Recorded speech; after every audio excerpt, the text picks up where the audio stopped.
لله نحمده ونستعينه ونستغفره ونعوذ بالله من شرور أنفسنا ومن سيئات أعمالنا.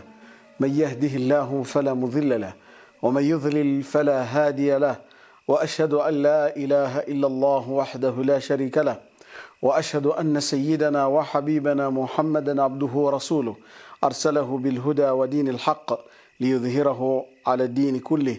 أما بعد، baada ya kumshukuru Allah subhanahu wa ta'ala na kumtakia rehma na amani kipenzi chake na kipenzi chetu bwana mtume sallallahu alayhi wasallam, tunaendelea katika silsila ya hadithi zetu ambazo mtume sallallahu alayhi wasallam anazungumzia maneno matatu au sifa tatu ambazo kwamba watu wakiwa nazo wanapata ujira mbalimbali. Hadithi ya 4 katika silsila yetu ni hadithi ambayo mtume sallallahu alaihi wasallam anasema, thalathun man kunna fihi wajada halawata al-iman.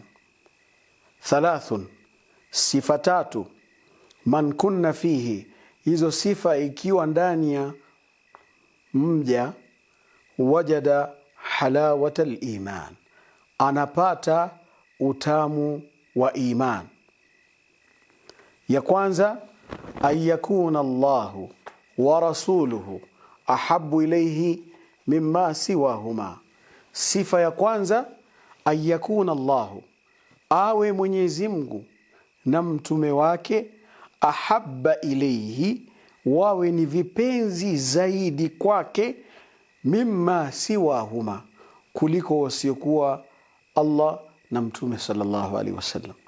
Maana yake mapenzi ya Mwenyezi Mungu na mapenzi ya mtume sallallahu alaihi wasallam inatakikana iwe zaidi kuliko mengine, vitu vingine.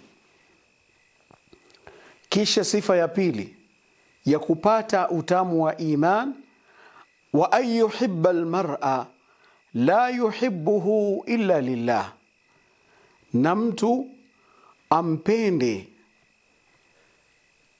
mwenzake, hasimpende kwa sababu nyingine, ampende kwa sababu ya Allah subhanahu wa ta'ala.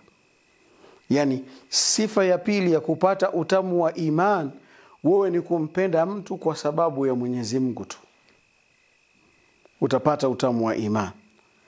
Na sifa ya 3, ayakraha ayyauda fil kufri, ni mtu kuchukia kurudia katika ukafiri, kama yakrahu ayyuqdhafa fi nar, kama mtu anavyochukia kutupwa ndani ya moto. Kama unavyochukia kutupwa ndani ya moto, basi inatakikana uchukie kurudi katika ukafiri. Hayo matatu ni sababu ya kupata utamu wa iman. Sasa swali inakuja, hal lil-imani halawa?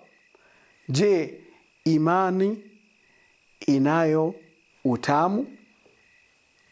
Hal lil-imani halawa? Kama tunavyojua kuna utamu wa kila kitu. Kuna wengine wameonja utamu wa vyakula mbalimbali, kuna utamu wake. Kuna mwingine una utamu wa cheo, anapenda cheo, ina utamu wake. Mwingine anapenda dunia ina utamu wake. Je, imani ina utamu? Ma a'radhuha, ni nini sifa zake? Wa maf'uluha, na nini kitafanya upate iman, utamu wa iman? Innal imana, imani istiqrarun fi nafs, ni utulivu katika nafsi. Wa had'atun fi janabati ruh, na ni utulivu katika roho.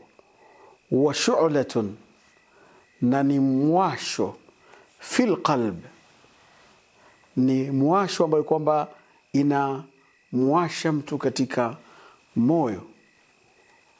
Wahjanun fi aqli mu'min, na ni kitu ambacho kwamba inatembea katika akili ya mu'min, yatba'uhu inshirahun fil sadri, inakuwa mtu anakuwa na ukunjufu katika moyo wake, wa salahun fil bal, na anakuwa na utanganifu katika akili yake, imani ikistakiri katika moyo.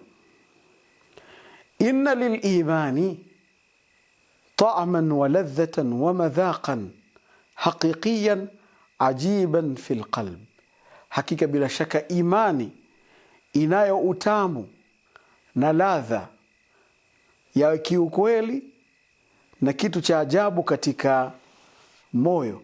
Yasri sarayan al-dam fil uruq, hiyo utamu inatembea katika mwili ya mu'min kama damu inavyokimbia kwenye mishipa.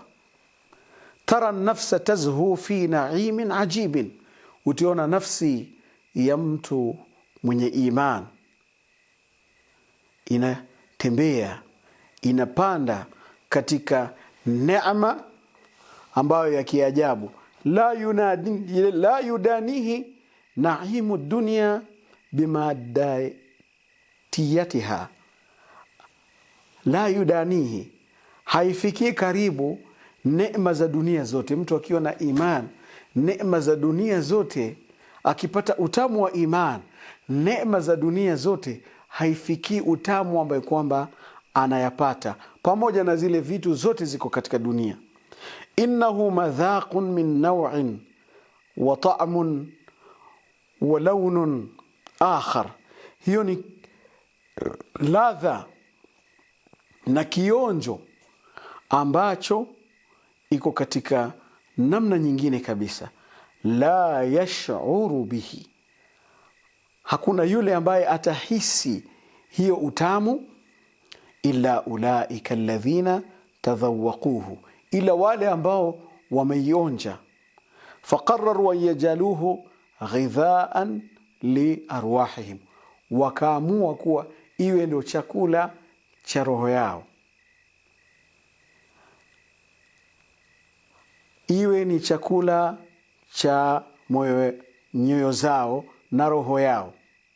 Admathum ruhu fasarat tatlubuhu kulla yawmin, roho zao zikawa na uraibu wa iman na utamu wa iman. Kama wengine leo hii dunia imewachukua katika uraibu mbalimbali, sasa mwenye iman anakuwa na uraibu wa kupata utamu wa iman, mpaka moyo wake inaitafuta ile utamu kila siku. Abara an madhaqihi an-nabiy sallallahu alayhi wasallam, Mtume sallallahu alayhi wasallam amezungumzia kionjo na utamu wa iman katika hadithi nyingine akisema, dhaqa ta'ama al-iman, ameonja utamu wa iman, man radhiya billahi rabba wa bil islami dina wa bi Muhammadin sallallahu alayhi wasallam nabiyya, ameonja, amepata utamu wa iman, man radhiya billahi rabba, yule ambaye ameridhia kuwa Mwenyezi Mungu ndio Mola wake, akiwa na tabu Mwenyezi Mungu ndio Mola wake, akiwa na shida Mwenyezi Mungu ndio Mola wake, akiwa na raha Mwenyezi Mungu ameridhia kuwa Mwenyezi Mungu ndio Mola wake. Sio kama mimi leo hii, mimi na wewe, je, tunaridhia Mwenyezi Mungu kuwa Mola wetu? Kulingana na vitendo vyetu inakuwa ni mbali kabisa, inaonyesha sisi Mwenyezi Mungu tujaridhia kuwa Mola wetu. Kama leo hii unaweza tegemea viumbe, unaweza tegemea vitu zaidi ya Allah subhanahu wa ta'ala, basi ujaridhia kuwa Mwenyezi Mungu kuwa Mola wako. Je, umeridhia? Mtume anasema anapata utamu wa iman man radhiya billahi rabba, yule ambaye anaridhia kuwa Mwenyezi Mungu ndo Mola wake, wa bil islami dina, ameridhia Uislamu ndo dini yake, ndiyo njia ya maisha yake. Akiwa nyumbani ana taamal kiislamu, akiwa barabarani anakuwa Muislamu, akiwa kazini, akiwa sehemu yoyote Uislamu wake ndio inampeleka. sio hawa ya nafsi. Wa bi Muhammadin sallallahu alayhi wasallam nabiyan wa rasula, na kuridhia kuwa mtume sallallahu alayhi wasallam ndo mtume wake na nabii wake. Ajibun amru ulaika, ajabu zaidi mambo na hali ya wale ambao arafuhu wa dhaquhu, wamejua utamu wa iman na wakaionja. Innahum fi jannati dunya wa naimuha alhaqiqi, wao katika pepo ya dunia. Duniani kuna pepo, pepo ya dunia ni wewe kuonja utamu wa iman. Lahum lam yakhdhuluhum rabbuhum, Mwenyezi Mungu hakuwaacha. Lamma jahadu anfusahum, pindi walipopigana na nafsi zao. Liyasilu litilka maratib alaliya, pindi wanapofika katika hizo martaba ya juu kuonja utamu wa iman. Haya ndo mambo matatu ambayo Mtume sallallahu alayhi wasallam ameyasema. Sasa nguzo za hadithi tatu, ya kwanza tulisema ayakuna Allahu wa rasuluhu ahabbu ilayhi mimma siwahuma. Mtume amesema thalathun man kunna fihi, mambo matatu ikiwa katika mtu, sifa tatu, anapata utamu wa iman. Jambo la kwanza Mtume amesema ayakuna Allahu, awe Mwenyezi Mungu na mtume wake, ahabba ilayhi mimma siwahuma, wawe ndio kipenzi zaidi kuliko vingine. Laisa hubban faqat, sio mapenzi peke yake, bal ayalu ala hadha alhub, wawe katika daraja ya juu katika hiyo mahaba. Hubbun ayyan kana, kupenda kitu chochote. Wa mahma ta'allaqa bisiwahima, hata wakiwa wameshikana na vitu vingine ambavyo kwamba si Mwenyezi Mungu na mtume wake. Mathalan an-nafsu, maana yake upende Mwenyezi Mungu na mtume wake kuliko nafsi yako. Walwalad, na watoto. Walwalid, na mzazi. Wazauja, na mke. Walmal, na mali. Umpende Mwenyezi Mungu na mtume kuliko nafsi yako, watoto wako, mzazi wako, mke wako na mali. Swali, je, sisi tuko hivyo? Tunampenda Allah subhanahu wa ta'ala kuliko nafsi zetu? Tunampenda Allah subhanahu wa ta'ala na mtume wake kuliko watoto wetu? Je, tunampenda Allah subhanahu wa ta'ala kuliko wazazi wetu? Je, tunampenda Allah subhanahu wa ta'ala zaidi kuliko wake zetu? Je, tunampenda Allah subhanahu wa ta'ala kuliko mali zetu? Hiyo ni swali. Ili tupate utamu wa iman, lazima Allah na mtume wake wawe vipenzi zaidi kuliko haya. Na haya ndio sababu ya mapenzi. Mtu anajipenda nafsi yake, mtu anapenda watoto wake, mtu anapenda mke wake, mtu anapenda watoto wake, wazazi wake na mali. Sasa tuone, je, tutapata utamu wa iman?